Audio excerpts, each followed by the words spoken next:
We will not underestimate our power any longer. We know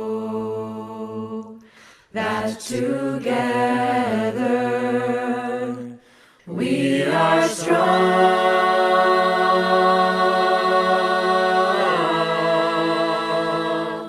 like drops of water, shake the rocks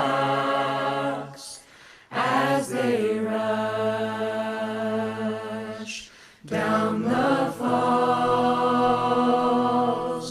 We know that together we are strong.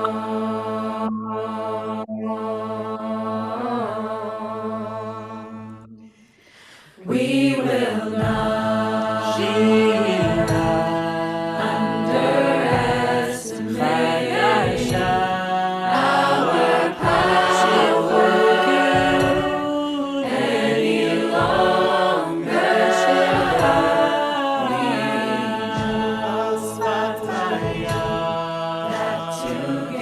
are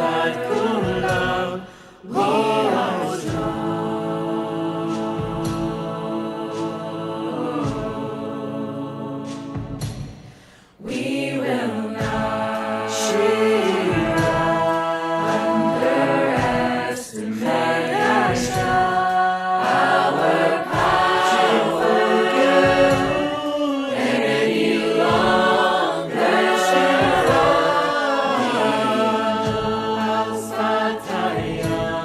That together we are strong, like drops of water, shake the rocks as they rush down the falls. We know that together we are strong,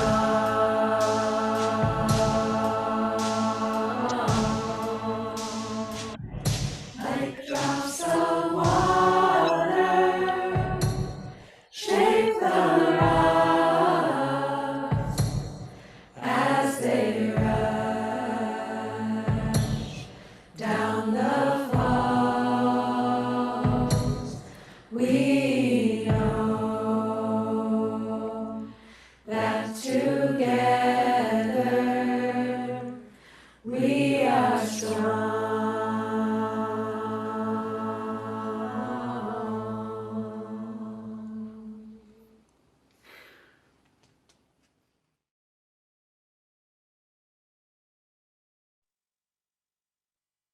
Welcome, everyone. On behalf of Or Zarua and Ner Shalom, I welcome you. I'm Susan Levine. I'm a member of Ner Shalom, and I am on the board of Reconstructing Judaism. It is my pleasure today to introduce you all to Rabbi Micah Weiss of Reconstructing Judaism. Rabbi Micah was ordained, he's a newly ordained rabbi. He was ordained in 2019. And he is the member at Reconstructing Judaism, the staff member who is the staff person on two very important commissions or task forces. The first is the Tikkun Olam task force, which was started in 2019 and chose as its mandate the pursuit of racial justice well before the murder of George Floyd.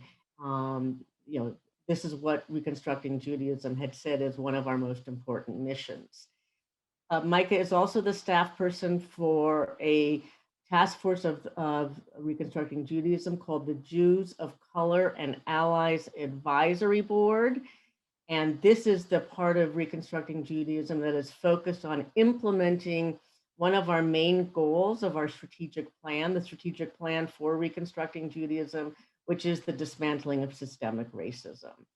So we are so excited that Micah is here. How timely is the topic?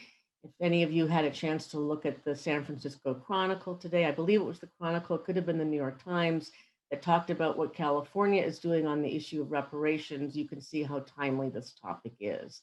Before Micah starts, I'm going to turn it over to Emily Galperin of Or Zarua, who is the co-sponsor, and she'll tell you a little bit about what Or Zarua is doing on the racial justice front. Emily.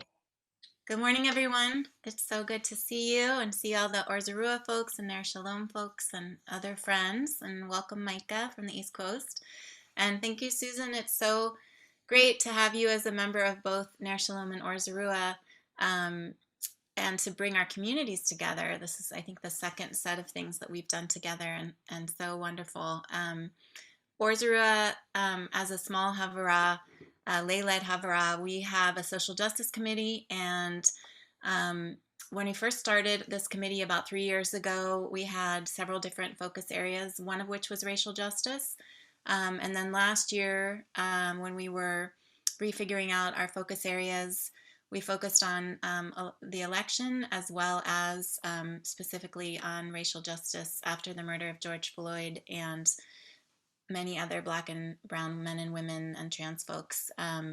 And this year, our primary focus is on racial justice. So we are really glad to be learning from Rabbi Micah and with each other on this really important issue of reparations. And as Susan said, we have both a state law that passed very quickly through the legislature in California to set up a task force that just met about reparations for enslaved people or the descendants of enslaved people. And there is also a similar task force in San Francisco.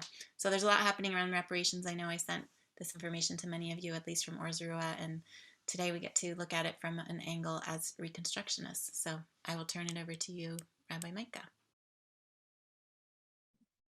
Thanks, Emily. Thanks, Susan. Hi, everyone. It's so good to be with you. This is really, really sweet. And good morning and good afternoon to me. We have enough people where I can't get to know everyone, but as we're bringing two communities together, and I'm going to guess that everyone doesn't know at least someone else on this call. Maybe I'm going to invite you just to go to the chat right now, and send a private chat to someone you don't know. Just saying hello, saying like a word about you, what community you're from maybe, and good morning. God willing, soon enough, it will be easier to do these kinds of schmoozes, but let's not altogether lose the opportunity to make a new friend and have a schmooze. So if that feels beyond your technical know-how, that's fine. You can just wave at the screen and be kind. But say hi to someone, like you were coming up to them at a morning Torah study and being and welcoming and doing the mitzvah of Hachnasat Orchim, welcoming guests and making new friends. Awesome. Thanks for doing that. So as Susan said, I work for the Reconstructionist movement. This is definitely one of the best parts of my job, getting to go and meet different Reconstructionist communities all over the world. I work in the Thriving Communities Department. We're here to help support our communities to thrive or to be in the process of thriving. And I'm really grateful to Susan Levine for helping to make this introduction and connection. I want to say that so Susan sits on the Jews of Color and Allies Advisory Group. She is in the ally category. And one of the things I really appreciate is that Susan understands and practices that being an ally is not a status you earn and then keep forever, right? It's a process that one has to continually practice again and again and recommit to every day. And I greatly admire that in Susan, her willingness to recommit and be in process about what it means to be an ally, what it means to be striving towards being an anti-racist, and both her leadership and her personal practice. And I would guess that I could say the same about a lot of you all as well. And I would hope that if not today, over the course of the coming years, I'll get to know some of you as friends and fellow Reconstructionist journeyers, so that I can also appreciate the same about you, whether it's an ally or about being an allyship, right? With wherever you are positioned, whatever positionality is, wherever you might be orienting yourself in your work for Tikkun Olam. So the other thing I want to say is I love getting to talk about the movement with congregations. Normally I would stay and schmooze for like an hour afterwards if people wanted to, but I have two 2-year-old toddlers who are probably going to wake up right towards the end of the session. So I won't get to stay and schmooze this time, but I would be so happy to schmooze again and again. Please invite me back so we can talk about what's going on in the movement and all those fun big questions. All right, I want to orient us in a couple different ways to this conversation about reparations. And it's a little longer intro than I normally do, but the reason is because a lot has happened since the last time I taught a version of this class about 6 months ago. My goal for about the past year has been whenever a Reconstructionist community asks me to come and teach about something Tikkun Olam related, because my title is the Tikkun Olam specialist, to talk about reparations, because I think it's a topic that has been emerging as of deep importance and that we need to be talking and learning more about. And all of a sudden, it feels like to me in my little NPR bubbles, everyone's talking about reparations. Thank God, which is amazing. So I think just like to name a little bit some of the many points that I at least feel reverberating going into our learning and our Torah study today. So orienting ourselves to, I want to start about, let's start in secular time, okay, secular politics, just to name a few things going on. The House Judiciary Committee back in April, for the first time ever, cleared HR 40, the bill that's been introduced for the past 31 years to create a commission to study reparations and has never even left the House Judiciary, cleared the Judiciary Committee and is moving towards the full House. That's incredible. We're not even talking about practicing reparations, just maybe even voting on a commission to study reparations at the federal US level, but that's awesome. California and San Francisco both have passed commissions and task forces to study reparations. I believe the California Task Force to Study Reparations for African Americans just met for the first time less than a week ago. They're undergoing a 2-year process to address the harms of slavery and systemic racism. San Francisco itself has the Board of Supervisors is set to approve a 15-member African American Reparations Advisory Committee. Evanston, Illinois just passed a reparations budget of $10 million, I think, this first year that they're putting towards education. I know Amherst is trying to pass the same thing. Asheville has been working on reparations. I know this because it's where Reconstructionist synagogues are. We have a lot of Reconstructionist synagogues in small college towns. They've been telling me about this work. And we also had this past week the centennial of the Tulsa Massacre 100 years ago, in which we had a national reckoning of a completely silenced and covered up mass massacre and targeting of Black property and ownership and life, of which the President of the United States, addressed directly, of which much talk about reparations was going on. It's a powerful moment. I want to say a bit about why this conversation matters Jewishly for us as Jews. Many of us might have directly benefited from reparations, is one thing. Those of us who have roots in Central and Eastern Europe and may have had family who have received reparations from Germany. And many of us are directly deserving of reparations in America today. One of the reasons I opened with that song by Rena Branson, who's the cantorial soloist at Lev Ha'ir, she composed and arranged that, is because she did an amazing job of bringing in like the full diversity of the Jewish people into that video. There's people of many different racial identities, many different gender identities, sexual orientations. I have a dear friend in that video who's a Mennonite pastor who goes to my synagogue and goes way more often to shul than I do. Our Jewish communities aren't just Jews. They're not monolithic. And specifically around reparations deserved because of slavery and racial oppression. We have many Jews who directly themselves are deserving of reparations, which, if nothing else, is why this is, I will argue, a Jewish issue, right? Along with many other things, hopefully we'll get at with some text study today. I wanted to just name in Jewish time that we are currently in the month of Sivan, then we're going into Tammuz and then Av. We're kind of in this post-Shavuot, post-liberation moment in how we go through the story of our people in the Torah cycle each year. And we're also entering a time where we kind of shift that immediate story of leaving Egypt, wandering the desert, and we start thinking of a different historical time in our annual calendar of the collective symbolic moment of destruction. Entering Tisha B'Av will be the holiday that marks, not the holiday, the fast day that marks the destruction of the first temple. And in our ritual calendar marks a moment where we face, right, like the deep brokenness and hardship that lingers with us in our peoplehood, in our society, in our contemporary moment. And so we are not quite there, but we are entering a time of facing destruction, right? Of facing the deep brokenness that still lingers. And then from that brokenness, beginning to see how we might be able to put the pieces back together. After Av comes Elul, which is a time of cheshbon hanefesh, of taking accounting of oneself, of working towards teshuvah, and trying to find pathways of right relationship with ourselves, with other human beings, and with God. And so we're entering kind of a Jewish time of facing what needs to be repaired, and beginning to examine what that work might look like. And I also want to talk about Reconstructionist movement time. So this is where I might get a little bit wonky, and people who aren't me and Susan, hopefully you won't totally glaze over, but I love process. I love democratic decision-making.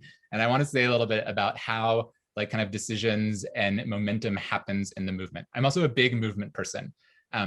My one-line reason why is it's the same reason I like political movements, right? That I believe, and together we will see if we can prove this belief that we are, capable of much more powerful things together, which is what the song says right at the beginning. And so in terms of doing Tikkun Olam political work, I'm excited about the possibility of collectively and democratically trying to take some really bold steps towards taking a stance as a movement around reparations. So what that looks like, just to give you a few points, is the RRA, which is the Rabbinical Association. I'm also a member of that, proud flag-waving member of the Reconstructionist Rabbinical Association, just passed a resolution in March on reparations. It was called the Resolution on Reparations for Slavery, Indigenous Genocide, and Systemic Racism in North America / Turtle Island. And if you want to read that resolution, I will put it in the chat right here. I might suggest doing it afterwards. It's a bit long, but do as you do. That was huge. That was awesome. A wonderful endorsement. Now the Tikkun Olam Commission, which is a representative body from all different parts of the movement, is working on passing a movement-wide resolution of some similar and building upon content around reparations. To do that, we need a vote from every single Reconstructionist, or every single Reconstructionist congregation gets a vote on a movement-wide resolution, including both of your communities. And that's going to happen in November at a big meeting called the Plenum. Has anyone heard of the Reconstructionist Plenum? Just totally curious. Nice. Oh my gosh, wow, look at these folks. Beautiful, beautiful. If you haven't, that's okay. I grew up in a Reconstructionist community. I don't think I had heard about the Plenum until like a couple of years ago, even through most of rabbinical school. But it's like our Senate, where for big movement positions or directions, usually, depending on the content, the congregations all get a vote. So we are asking all of our congregations to start preparing for this vote on a reparations resolution. And we're going to have a day of learning on Rosh Chodesh Elul, which is August 8th. It's going to be like a 4 or 5 hour substantive thing, like building on this class, even more detailed stuff. And we're going to record it and ask everyone to study it asynchronously, to send their plenum rep to this vote to represent the voice and opinions of the congregation. So, there's still some steps. It's going to be a busy summer, but already just flagging for you that we learn Torah in different ways. We learn Lishma just because for the sacred spiritual practice of Torah study itself, and sometimes we learn for the sake of some project and purpose. And today can be both, but I'm going to ask you to make a vote in November about reparations. And I'm going to ask you to have substantive conversations as communities about where you want to bring your voice about where the movement stands. And that's coming up. Okay, anything? All right, the last thing I wanted to say to mark us in time is that we have another holiday, which I don't know if I would quite characterize in secular or Jewish time. It's, as Reconstructionists, one of those holidays that has many resonances and can't quite be easily characterized as which civilization it sits in, but that's Juneteenth, which is coming up the Shabbat after this one on June 19th, which is a holiday that celebrates Black liberation. It's the day that the last enslaved, the last pre-13th Amendment enslaved Americans were informed by the Union Army about the Emancipation Proclamation and that they were no longer enslaved. And it is a holiday, particularly for Black folks, of of joy and marking the kind of the past and the future promise of liberation. And it is also a day, I think, especially for people who benefit from racial privilege, to reckon with the denial of reparations. Right, the story was supposed to be the edict that former slaves were given 40 acres and a mule, and that was revoked during the Reconstruction process. So this holiday that in some ways marks a very powerful turning point in our country also, really enunciates the reparations that weren't given, that weren't due, and the ongoing legacy of slavery and the ongoing practices of slavery, mainly through mass incarceration in our country today. So that is, and the last thing I want to say about Juneteenth is that Susan and I have been working on a bunch of commitments that the organization of the movement, Reconstructing Judaism, has been working on to be published on that day symbolically, about making our kind of formal and public commitments about how we will continue to be rooted and committed to this work. So all of that is resonating for me. And I want to ask you a question now, based on all of that. I'm sure I could say, and what else? And we could spend the whole time saying other exciting things about reparations. Forgive me if I forgot important things. But I want to take it from the learning and the thinking and the noticing to the personal. And I want to ask the question, has anyone here either received or given reparations? And if so, why?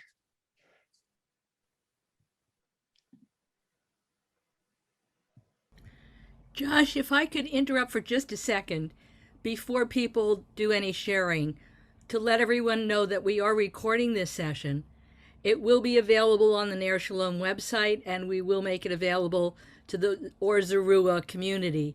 And you may choose to share personal comments in light of that. Thanks. Thank you, so helpful. I'm going to be calling on people, and if I miss you because you're on two screens, then just briefly shout out if nobody's called on you. So I think I saw Basha first. Yeah, my mother was a refugee from Nazi Germany, and she received Wiedergutmachung, which means try to make it right again. Wiedergutmachung, which is reparations, for during her life, I think till she died, for part of her rent and so on, because everything was taken from her. And so, yeah. Basha, could I ask you a follow-up? Was it a hard decision for her to receive those payments? Would I know that? I don't think it was hard for her to know. I think she felt like she deserved it, and she was happy to have it. She was a widow and had to, support herself. And also my father, who was a doctor, used to do reports for refugees, medical reports for reparations, to back up the fact they had some medical issues. And that was one of his big things that he did in the early days, in the 50s. Yeah. Thanks, Basha. Anyone else? Yeah, Juliet. My family's also received German reparations.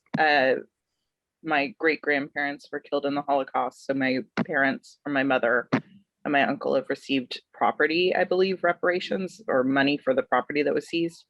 And also I, my mother, and my daughter are all German citizens now, which is its own kind of reparations. Totally. Powerful to have an EU passport. Yeah. We are midway through our application process. I'll follow up with you about that later, maybe.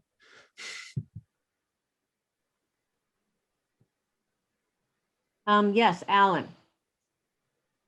Both my parents received reparations from the German government for the time spent in concentration camps and loss of their family properties, their family businesses during the Holocaust. Thanks, Alan. Can I ask the same question? Do you recall if there was any discussion about whether to accept that or not? Or I don't, because I was too young, I think, at the time they applied for that, and I became aware that they would receive a monthly check, I think, when I was, coming of age.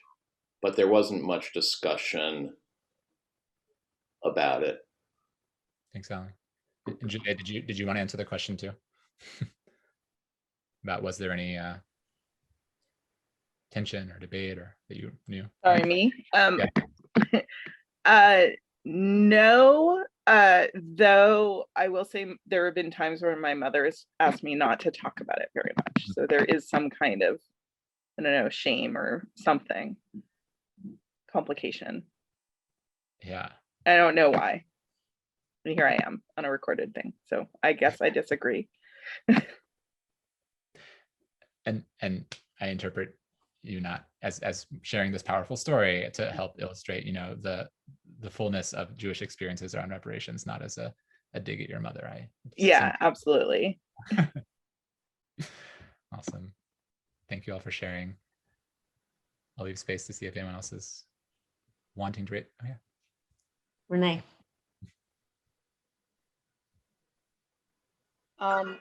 More than a decade ago, I was a trustee for a very distant relative who was from Germany and had to go to India. And he also, as he got elderly, because I was helping him manage his affairs, he had Vita Gutmachen as well, checks regularly. And my both parents are German Jewish refugees and spoke about how they wished they had a way to get reparation. My father lost both his parents on the kinder transport, and I have files from, he's gone now more than 10 years as well, letters and letters and letters requesting, and never was able to get it. I don't know whether he didn't have the right attorney. My mother also, they lost their home and nothing. So I don't know how that all works, but it's very curious. So I just wanted to offer that. Not everybody who wanted it or may have been entitled to it was able to get it. Yeah. Thanks, Renee. Thank you all for sharing your stories. Just nice to drop in for a moment and hear a little bit about that we have people right here in our midst, families who have been personally touched by this. I'm interpreting no more hands, but if someone is like, oh no, Micah didn't let me share my story, this is okay. The hard part about Zoom is the risk of cutting people off, especially when you have two screens. I'll share, I also have a personal story about reparations through my partner's family, which is that they also received reparations from the German government and did not, were incredibly tight with money in their lives and mostly put that away. And upon their death, it was part that much of that reparations was received as inheritance for us and allowed us to become homeowners, and make a down payment on a house, which so I say that with the caveat that that is not the only pathway to our upward mobility. There have been many other societal forces of living in this country, mainly racial privilege, as being, having the racial privilege of whiteness that have enabled us and the generations before us to obtain elite educations and good paying jobs and all that. But directly, just in the past 4 years, I had this huge jump in upward mobility in my own life of becoming a homeowner, where some of my friends are still, renting. And that was directly in that specific instance due to these past reparations payments. And I'm deeply grateful for that. I love being a homeowner. It is so solid and grounding and makes me feel so secure, right? And my well-being, and for my family. Not only Jews, America has a history of having paid reparations to the survivors of Japanese internment during World War II. Have had one or two communities where someone has had a direct story related to that reparations story, we at one class we calculated what the payment would be today, and I don't remember what it was, but it was up to $100,000 or something, with inflation. It was a significant amount of money.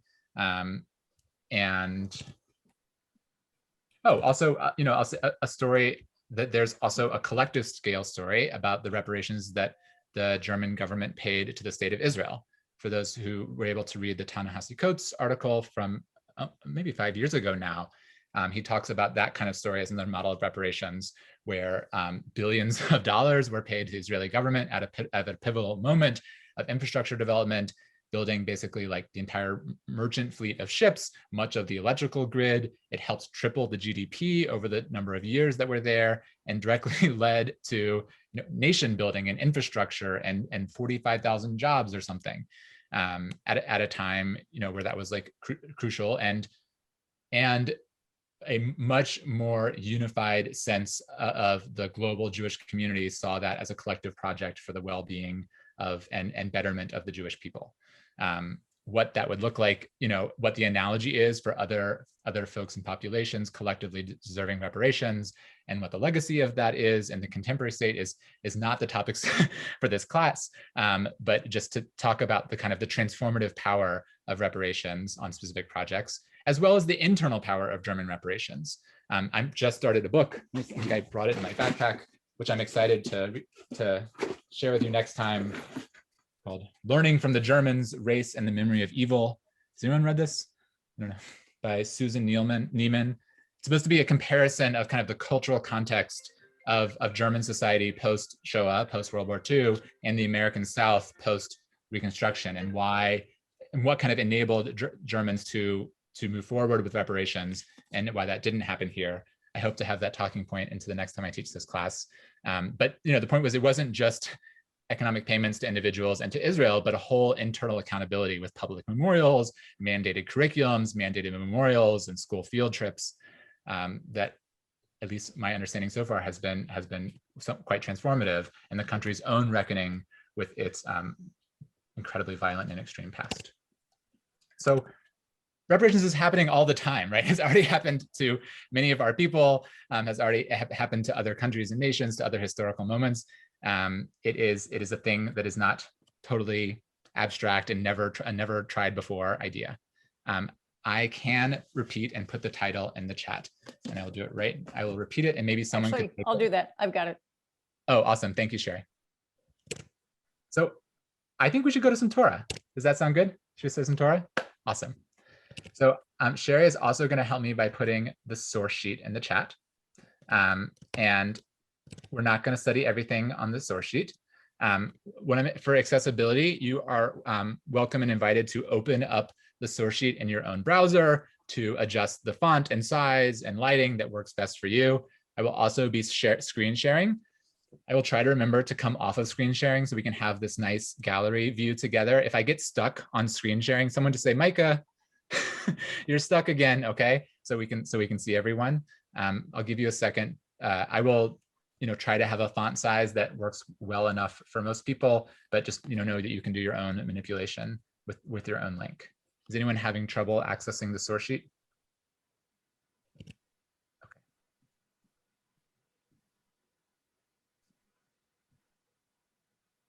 Let me just see. So just to say where we're going, we're going to look. We're going to try to root our conversation now in Torah and Talmud and Jewish texts. The goal is to kind of add some Yiddishkeit, right, to this conversation. I totally encourage you to follow the California State Assembly discussions rigorously, and to read this book and to read all the other books, and to start a reparations book club, and it could be a cross-community book club, and happy to think about whatever that is. And we also have the unique opportunity to study a little Torah and see how this is reverberating in these ideas in our sacred and canonical texts. I love Torah study. I think it's my #1 spiritual practice, that and probably listening to music. So not a surprise that I built a class around some music and some Torah study. What I'm going to try to do is I'm going to try to walk us through quickly a bunch of different places in Shemot, in the book of Exodus, around the liberation story of the Israelites. And to try to, so I'm gonna lecture a little bit. I know I've been talking a lot, and then so we can have some open discussion. And I'm going to be trying to basically recreate an argument that was in one of the essays I sent, Rabbi Aryeh Bernstein's the Torah's Case for Reparations, about the theological component of reparations in the Israelite liberation story. And I'll just say, like, this isn't right. This isn't just like one of the many stories in the Torah. It is like the story in the Torah. It is the story that we recite multiple times a day and are commanded to remember, commanded to tell our children. It is probably, I would argue, perhaps the most popular paradigm for liberation in the entire world, with the global proliferation of that story through Christianity. This is like one of, I think, the paradigm, right? And mythology and story and theology for what liberation looks like. And my argument is that and reparations is a part of that. Okay, no surprise there. So let's look at that in a few places, and then I want to talk together like what's the implications for that if this is like our core story and our modality that of the way that reparations is in the story. How does that affect our telling? How does that affect our relationship to our own story and our shared story? That's where we're going to go. Sound good? Okay, great. We will admit this person. Let's look. Oh my goodness. Can you see my screen? Yes. Whew. Okay. Yes. Okay, so Shemot Yud Bet, here is like classic story. Think back to your Passover Seder, think back to a couple months ago in the Torah reading cycle. Can I ask for, Juliet, would you be so willing to read this in English for us? Sure. And it happened at midnight that Adonai smote every firstborn in the land of Egypt. And Pharaoh rose up in the night, and he called for Moses and Aaron by night and said, "Get up, get out from among my people, both you and the children of Israel, and go, serve God as you have said. Take both your flocks and your herds, as you have said, and go, and bless me also." And the Egyptians urged the people on to rush to send them out of the land, for they said, "We will all be dead." And the people took their dough before it was leavened, their kneading troughs being bound up in their clothes upon their shoulders. And the children of Israel did according to the word of Moses. And they asked of the Egyptians silver items and gold items and clothing. And God gave the people favor in the sight of the Egyptians, so that they gave them what they asked. So they emptied out the Egyptians. Awesome. Thank you so much for reading. So many kind of like big famous components of the story. We got matzah, we got going out, and we have God's commandments. And then we also have this thing about going and getting some gold and silver from the Egyptians. There's God as a character here, God's relationship of affecting the Egyptians' sight, who is doing the asking, and then we have, they do give it to them, right? And just one of the ways in which we read Torah, right? We have many modalities of reading, and that's the fun part of being a Reconstructionist, is you get to pull from academic readings and historical readings, archaeological readings, kind of traditional commentary reasonings. I'm grabbing from the kind of traditional commentary tool bag. Commentator after commentator go to absurd lengths to talk about, it was so much gold and silver. It was like 40 donkeys laid in for each person. You know, they get very hyperbolic in the kind of rabbinic commentary tradition. So like if you're thinking just like a coin here, a coin there, a trinket, there is one traditional Jewish, commentary thrust that it is huge amounts of payments, and that they take with them. And then we have this kind of funny verb of v'natzlu et Mitzrayim. They asked of them, and they emptied it out. And one way we could do this is we could look at lots of translations, we could pull out our dictionaries, but I want to give you one kind of literary way of understanding this, which is to think about a different story that uses the same verb, often the way, kind of a traditional way of understanding a text. So I want to go to the story of Jacob and Lavan, where there's the two daughters. He's trying to work all the years to get to marry Rachel and be able to go and have a nice life. And this is like, I'll stop for a second. You know the story where it's like he's working as a shepherd and he does this magic to breed the domesticated animals in such a way that he says, I'll take it's the spotted ones, I think, and he uses magical sticks to affect the breeding so that they'll produce certain hide patterns. Is this recalling familiar at all from Genesis? Okay, because it's like 7 years. It's a long time of breeding sheep and lambs and such. And so basically because he is being not treated justly, he's being treated unjustly and being forced to work for many, many more years undeservedly, right? A breach of contract by his father-in-law. he devises a cunning way to gain wealth, right, and to gain stability through this indentured time. And the verb that is used to say when he says, oh, I'll take the mangy ones that are almost never born, the spotted ones. And his father-in-law says, fine, great deal for me. I'll get all the good full-colored cattle. And Jacob ends up getting much more. And it's the same verb there as they emptied out, is that he emptied out Lavan. So this might not have been the right story to give a literary connection, sorry. But if you're trying to get the valence of what's the relationship, how do the Egyptians feel, how do the Israelites feel, it's one story, right? Where there's a bit of trickery, maybe a bit of maybe it wasn't quite what they thought, but there's also a sense of like justice, of a way of like things being set right for an unjust and unfair situation in the ending of an abusive and unhealthy relationship. That's kind of just a forced reading of that, but I'll leave it there for a second. So besides my intertextual read, you don't have any just like briefly like, what did this feel like? Like, was it fair? Did it seem like in the Torah's telling itself here? I'll put it back up. What's your first kind of read of this model of the Torah's presentation of reparations? Like maybe one or two folks just to weigh on like first thoughts that came up. I'm sorry, can you see again? I'm having a technical difficulty. No, there you go. Okay, great, thank you. Diane and Josh. Awesome. Josh. Here it is. Computer mutes slowly. The piece that interests me is that God gave the people favor on the side of the Egyptians. One could read that as conscience, a sense of conscience grew up in the Egyptians, and the Egyptians, recognized that they were recipients of unfairly gained wealth and recognized a moral responsibility to share it. Awesome. Yeah, and I think that how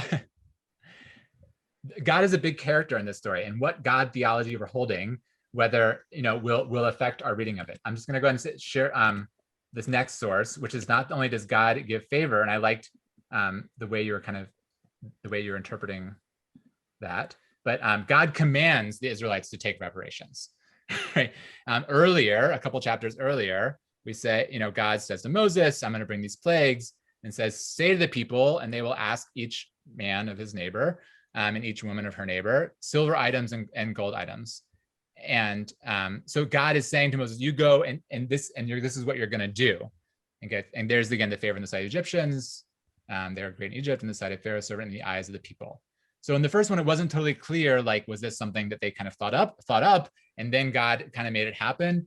There's in an earlier place, we see, no, God was totally like, this was kind of a preordained part of the process. It wasn't just God kind of jumping on board and saying, oh, okay, that sounds great. I'll kind of help facilitate this retribution payment. God is like, this will be from the very beginning. This is what this will look like. And we're going to go even earlier for a second, which is to say way back before they were even down in Egypt. There's another anecdote in the Torah, which is kind of sad, where God tells Abraham, you're going to, your descendants are going to be as numerous. Oh no, sorry. So this is, thank you for catching me. There's multiple places God preordains. This is to Moses in Exodus 3, saying what's going to happen. You're going to let you go and say, let my people go. Every person is going to ask their neighbor. We've seen this, but Abraham also gets told this, right? Back in Genesis, where it says, God says to Avram, before he even changes his name, know for sure that your seed shall be you're going to go down to Egypt, be an alien in a land that is not theirs, and shall serve them, and they shall abuse them for 400 years. Abraham even knows that his descendants are going to go and have a really tough time. And after that nation, whom they shall serve, will they judge, and afterwards shall they come out with significant profit. Yitzau birchush gadol, birchush gadol. So there's a sense of like, not only is like God help somehow, and we might read it contemporarily, like, some kind of influencing or on the side of justice, but there's also a sense of like God sees this ahead of time and says part of this whole kind of cycle is going to be about these payments and this money. I want to stay with God for 1 second before we open up the implication. Like either your God or your lack of God or a kind of Israelite God. What's your take of the role of God in this story and all these kinds of moments of God interjecting both before, during, and then after? That people be both really into it and both really not into it.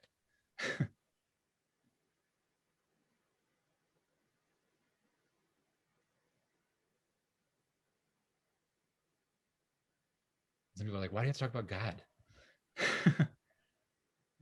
I'm a rabbi, I guess. I don't know. It's the Torah. I thought it was kind of striking that I think in all but one of the quotes you pulled, there was a requirement that God asked the people to ask the Egyptians. Mm-hmm. It's only in the Avram one where it doesn't include an asking component. Right. So in that sense, God is facilitating the process, or saying that you have to act on your own behalf. You have to have you need to take acts of self-advocacy. I love that. It's a really interesting contrast to the man in the midbar, the manna from heaven that's their breakfast, lunch, and dinner for 40 years, that just comes down, right, without farming or active intervention or even prayer. You don't have to like first pray or anything. So there has to be some kind of act of human Israelite agency and raising a voice for their own reparations. Right? I'm calling this reparations. What do you make of that, Diane? Like why do we have to ask? I'm not really sure, and I'm kind of puzzled by the fact that that the Egyptians just gave this stuff after being asked. So I don't really know, other than just the idea that there's a theme in the Torah of people needing to act on their own behalf, like choose life and you shall live, you and your offspring, or whatever that quote is exactly. But the idea that that God isn't just doing things for people, that people need to act in order to make things happen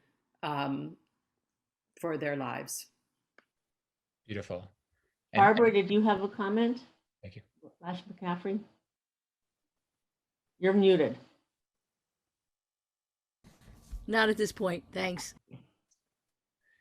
It also makes me think of the Nachshon Midrash at the edge of the sea, where the story says, maybe Moses, there's a couple of different versions, but like there's no in the Torah of someone has to walk all the way up until the water goes here and then the seas part. But like we that's the part we really fix on, of like some kind of huge faith agency willing to take that risk and go first. And I would guess the majority of Torah school age kids in your extended circles would think that story's in the Torah, right? Because it's a part of the story where like, yes, there's a human agency involved in this. And we definitely see that in the asking for reparations. It could have been the 11th plague.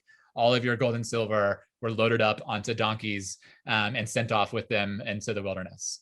But it's not. There's this kind of face-to-face interaction and accounting that's quite powerful. And I guess where I'm going with that is like the truth and reconciliation part of reparations, not just money, but how does the Germans with the memorials and the school education, and what does it look like, not just to like write a check and be done with it, but for a society that has deeply benefited and been incredibly morally injured because of the legacy of slavery. How do they both heal and take account beyond just like the checkbook for that? That was my interpretation. Basha. So I have a question. It might not be the appropriate time, but this, when Avram is told you're going to have, tsuris, but in the end it's going to be okay, and the whole Israel as the big reparation, and how it can go, in my opinion, can go astray. How this can be our right, our birthright. We're so fuck everybody else, and we're going to take this place. And sorry, but it comes up to me that that can happen. In South Africa, when the blacks became, liberated, then they took over the government. They did not do it in like nice way, and so it can happen that reparations, when you are given the power, can go awry, can go astray. And I know it's a big topic. I'm sorry to bring it in, but I'm so glad you did. I'm going to respond to that one, and then we're going to open up for a few minutes just to like, what's the implications of this being core to our theology? And then I'm going to get you to Chavruta. So there's a different place where there seems to be a dark mark on the Israelites' reparations, which is the golden calf. So this is like, in traditional Jewish theology, like the big sin, right? This is where we all really, really messed up collectively, as a people. And where did the gold for the golden calf come from, according to rabbinic interpretation? From the Egyptian gold and silver, the reparations, right? So one could draw a story and make contemporary conclusions, as many people are scared of, and public discourse about reparations. See what happens when you give someone something too nice. They go and they squander it. They do harm with it. They waste it on a frivolous, vanity, idolatrous project. Can you hear contemporary voices kind of resonating as I talk about the golden calf? Yeah. Right. And the simplest answer I'll say is that the Torah doesn't say that you get reparations if you promise not to make a golden calf. God doesn't say you get reparations if you are fiscally responsible and invest it in ethical stocks. God doesn't say you get reparations if you don't have a criminal record. God doesn't say, God doesn't say you get reparations if you say thank you. That's not a part of the biblical theology of reparations, which is our core foundational text. And I'll get Emily just in 1 second. And so I will say that there are many pitfalls, right, to that line of thinking, and that there is, especially for white folks who have been kind of imbued with some pretty toxic ideas about what is who gets to legislate whose behavior and who gets to judge whose behavior is different. I think the Torah can be really helpful in this way. It's not to say that we shouldn't be thinking about how this money will be there, but we might look to collective societal impact, right? Which is like, what's the macroeconomic impact going to be, like the tripling of the Israeli GDP, rather than first, I'm worried that one person is going to do something that I personally morally object to. I would not say we have a very strong Torah case to support that kind of critique of the possible impact of reparations. But that's my interpretation, and you all get to have a voice too. What are you thinking, Emily? I was just thinking in light of what Basha said also, that so much of what happens to people when there's certain kinds of oppression that happens is so much trauma. And then if we don't heal from the trauma, then a lot of times when we get into power, we act out the trauma towards other people's. And so it's interesting with the contemporary conversations about reparations, there's a lot about monetary, and there's a lot about, as you said, commemoration. And it was reminding me of another contemporary issue that I completely forgot about when you asked earlier about people's experience with reparations. But I've worked really closely on a bill that's now in its 4th year in California to provide reparations for state eugenic sterilizations, both in the 1900s for people who are involuntarily sterilized in state institutions, but also in the 2000s around prison sterilizations. And then we know also, this is outside of California, but there's, coerced sterilization happening in ICE facility in Georgia. And this is something that continues in people's involuntarily, not having the ability to reproduce, not having any decision around that. And this is state sponsored abuse. But I was just thinking about all the different ways that these things have happened, and types of reparations, and reparations for land of Chicanos or who were Mexican when land was taken over by the U.S. and things like that. And but I think the trauma piece is important, because it's not just the money, but it's also the healing that has to happen both on the part of the people who were harmed and the people who are doing the harming. And I want to ask if someone can take that, I really appreciate that comment, and map it onto the story of the golden calf. How could you read that story compassionately with a trauma-informed lens?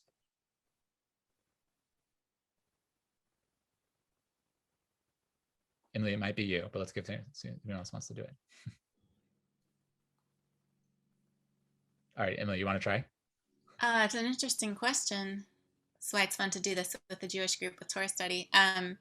I mean, I guess it's sort of like they were distrustful and they were urgent. And that is something that I think our people, especially Ashkenazi white Jews, have struggled with, which is urgency out of our fear, and doing things prematurely sometimes, or just it's hard for us to trust our leaders and our community and people outside of our community.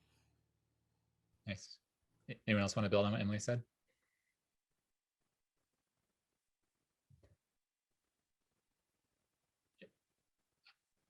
I think that makes the urgency. I guess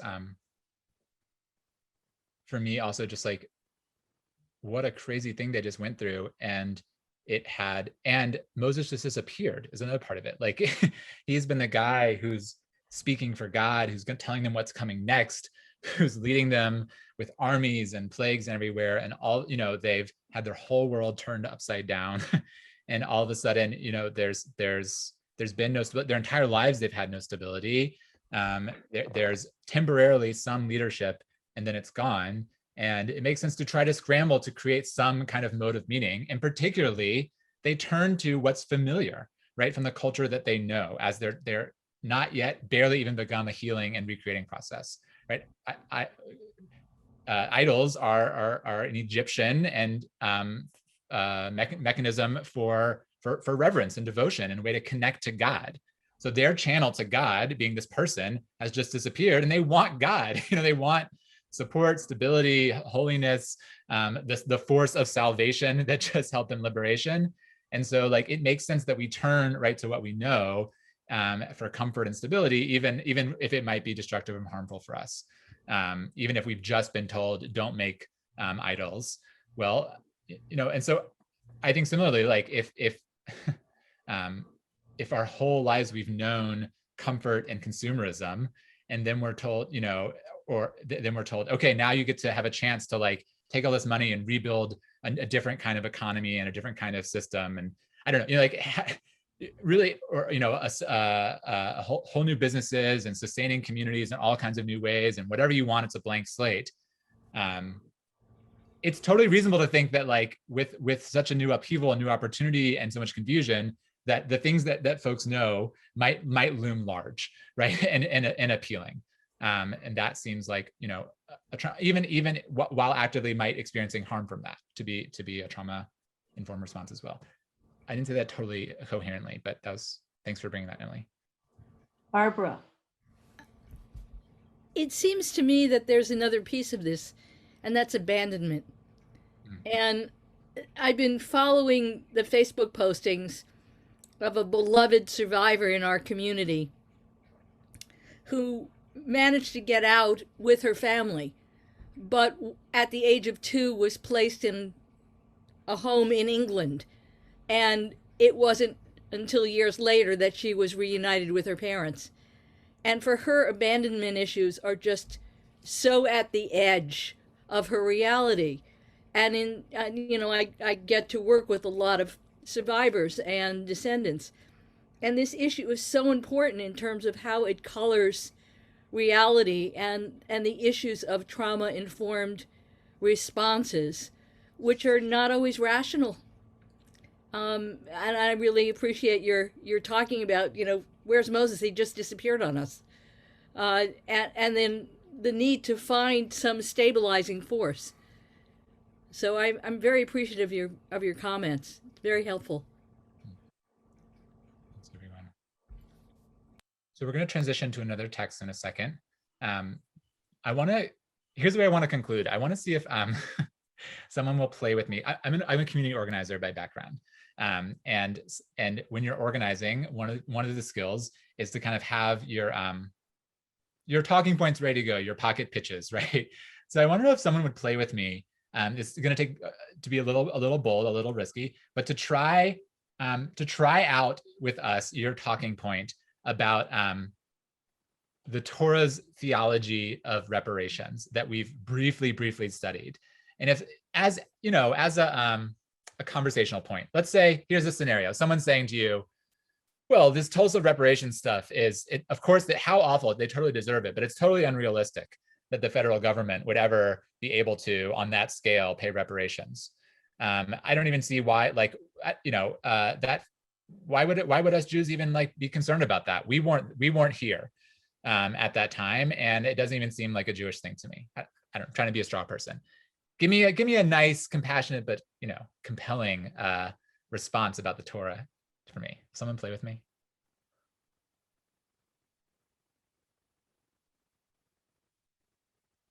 I know we have a brave person here. I'll do the teacher thing where I'm just quiet, waiting.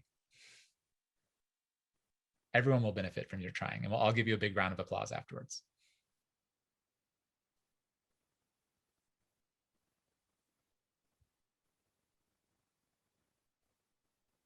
Okay, how about this? Emily, will you invite someone that you think would like this challenge based on your knowledge of your Chavara friends? What was the second part of the question? To use the Torah as a basis? Is that what you're saying? Yeah, like use this kind of like biblical idea of liberation, of reparations as a response. Like, well, it's interesting because in the Torah. Okay, let me see who's here. Okay. Oops, sorry. It's showing up on screen. Emily, how about Natan? Ooh, fun. Natan, are you interested? Well, I can offer one possibility. When we study Torah, when we study the Exodus in the Haggadah, it's all about Pharaoh, really. But the Egyptians, when we look at the broader sweep of the narrative, the Egyptians were benefiting from a whole system of enslavement of the Jews. That when it came time, so then the plagues were a process not only of struggle between Moses and Moses' God and Pharaoh, but of realization increasingly for the Egyptians, and suffering. The Egyptians benefited earlier, they were suffering later. And apparently to a point of awareness of culpability, so that when Pharaoh sent the Israelites out and the Israelites came to the Egyptians and asked for reparations, asked for some kind of gifts, asked for something to assure their welfare as they were leaving the country, the Egyptians were motivated to produce, and that is held up by the Torah as the right thing. Round of applause for Natan. I love it. Way to take it on. Thanks for being brave. Yeah, I love it. Like, it's integral to the story. That's, I guess, like it's right when we say, what's the Passover version? Like, they almost killed us, we survived, let's eat. Is that, or like, what's the joke about every Jewish holiday? It really should be like, they almost killed us, we survived, we got reparations, let's eat, or something. Like, we'll work on it. So, all right, we're gonna switch historical periods now. We're gonna go to the rabbinic era, and we're gonna look at a piece of Talmud, because this gets a little bit more to the like, what's a source that can speak to some of the dynamics of like what are they accountable for, and what generation. And this is where I'm gonna send you into Chavruta for the next 15 minutes, and we'll close with 10 minutes together. I will tell you ahead, it's not gonna be enough time. You're gonna want more time. I'll also tell you, there's no such thing as a bad Chavruta. Whoever you get paired with is going to be a treat to get to learn with. They have something wonderful to teach you today. And this is on the last page of the source sheet. This is on page 8 from the Talmud Bavli, from Masechet Gitin. And it's a text that you might have encountered before. It's a text about a stolen beam. It's become a popular text in progressive Jewish circles talking about reparations. And I'm going to introduce the text, and I'm going to send you off into Chavruta to ask some questions. We're going till 1:30. Oh, sorry, to 11:30, and and I'm looking forward to the last 25 minutes or so we have together. So let's learn some Talmud together. Can see? Okay. A quote from a famous sermon that Rabbi Sharon Brous in LA gave at the start about reparations. She says, "Our country was built on a stolen beam, except it wasn't several million stolen beams, and they weren't beams, they were human beings." So there's the giveaway that the beam is here. We're reading it metaphorically as enslaved humans. So here's the case. About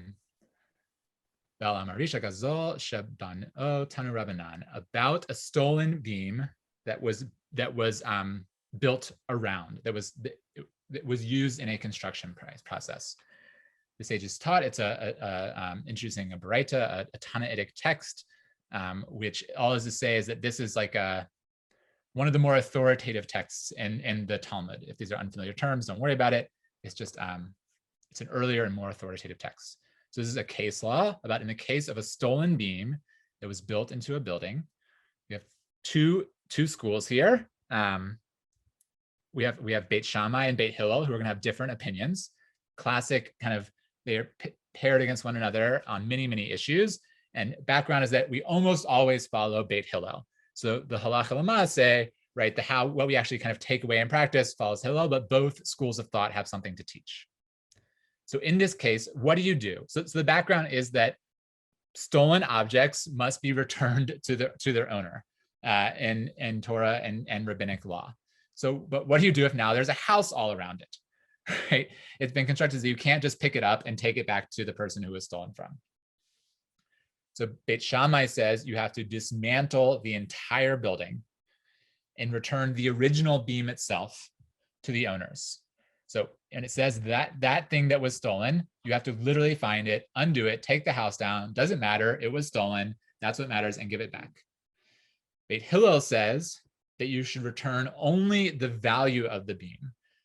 How much was it? $100 at Home Depot? Go find out. Okay, because a principle of takanat hashavim, which is a rabbinic ordinance that allows you to not follow the literal meaning of the Torah's laws in an instance where it leads to the penitence is takanat hashavin. Shavin here has the same root as teshuva, as a penitent one. So one who is wants to be a Baal or Baalat Shuva, one who wants to be someone who practices teshuva, as in to encourage people to return the stolen beam or to not keep a stolen object in perpetuity without being accountable to the wrong that was done.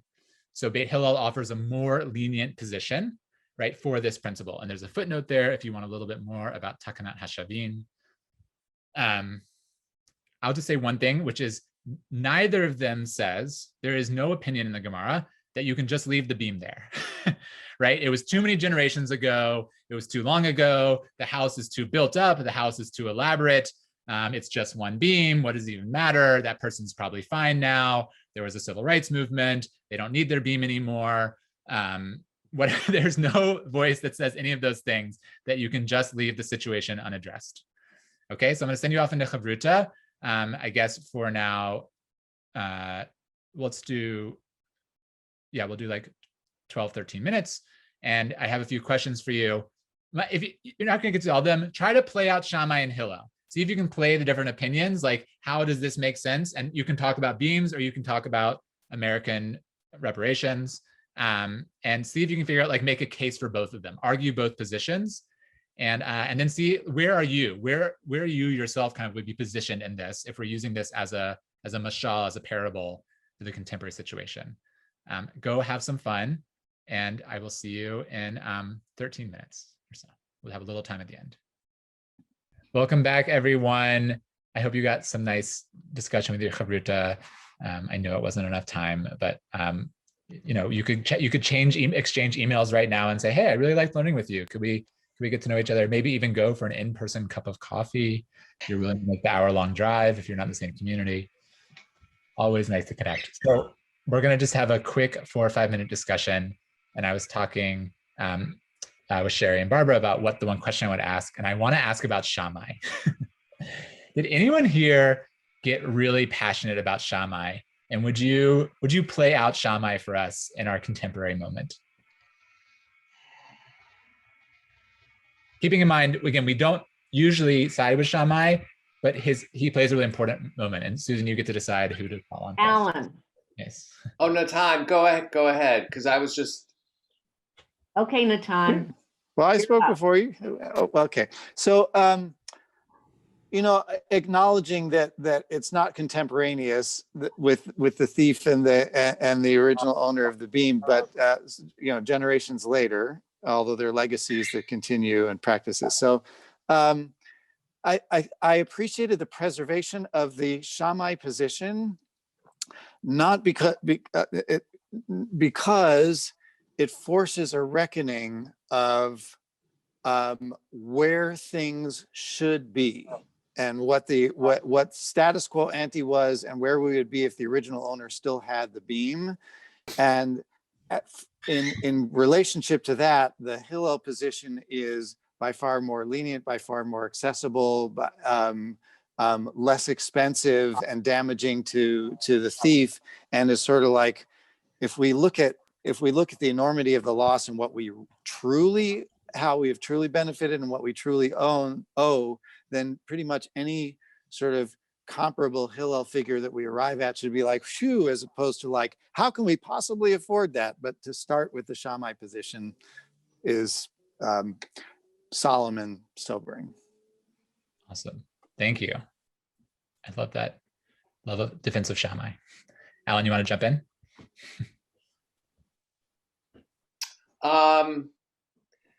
Well, we just discussed briefly that when the edifice is built on something that is fundamentally a grievous wrong, that the argument was that the appropriate remedy is to restore to the, I guess similar to what Natan was saying, to the status quo ante, and give the opportunity really for the victim to establish or really to determine the appropriate remedy. I mean, I suppose it would be up to the victim of the wrong to say, well, I can either live with the building in this form, or no, I really have in mind something much different. Right. Love that. Centering victim, the survivor, the legacy, and their voice in the conversation instead of deciding for them. Beautiful. Is Renee, are you asking? Would you like to jump in? Yeah, I know we only have a few minutes, and I really enjoyed our Havruta, and I think one of the beautiful things that came out of it's all very well and good. We're talking very metaphorically about buildings and beams, and we all know the undercurrent here. We're really dealing with human lives. Human lives, as Barbara underscored, human trauma, human emotion. And no matter what, at the end of the day, a reparation, a restoration can make an attempt as a gesture, but no amount of money can replace a human life. And so the best we can do is a gesture. The part about who gets what and when and how much that's another level of complication. But I think we take it on a case-by-case basis, and that is also an important thing, is to look at, what was the loss? And there are, I think in our group, we looked at that our courts do deal with torts, and there is a way to estimate, what the losses are. But that's the very best we can do, is to make a gesture of goodwill. And that's really, I think, what Vita Gutmachen was, is to just try to make some gesture. That's all I wanted to add to it. Hopefully it's useful. Thank you so much for everything. Thank you. I'm going to ask you all a favor, which is that we stay on for 2 minutes past 30. I'm going to give Susan the last comment, and then we'll do some wrapping up. So my chavruta was Juliet and me, and what we talked about was that what we're really talking about is making a cultural shift in our society. And for me, your teaching today was so essential for us as Jews, because reparations is very hard to get your arms around. You might think, of course, it makes sense, but how can we possibly implement it? How can we replace what has been lost? How can we value what is lost? But we must. And at least as Jews, when we can hearken back to teachings of Torah and say this has always been part of our history, so we at least must do what we can to figure out how to make reparations. So I found this so helpful, Micah, in contextualizing this conversation. Thank you, Susan. Amen, amen, amen. That was my closing. Thank you for saying it for me. And I think it's appropriate to what Renee said. I can't sum it all up because we're talking about the mass scale of human life and what is still owed and to be made accountable.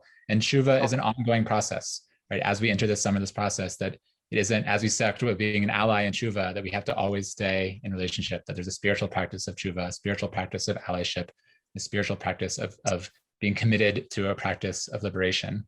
And I'm going to turn it to, I lost my names. Who is closing us out with Emily and Allison? Awesome. I wanted to share Allison's graphic illustration here. So beautiful. Yeah. Let me know if you can see it. Cool.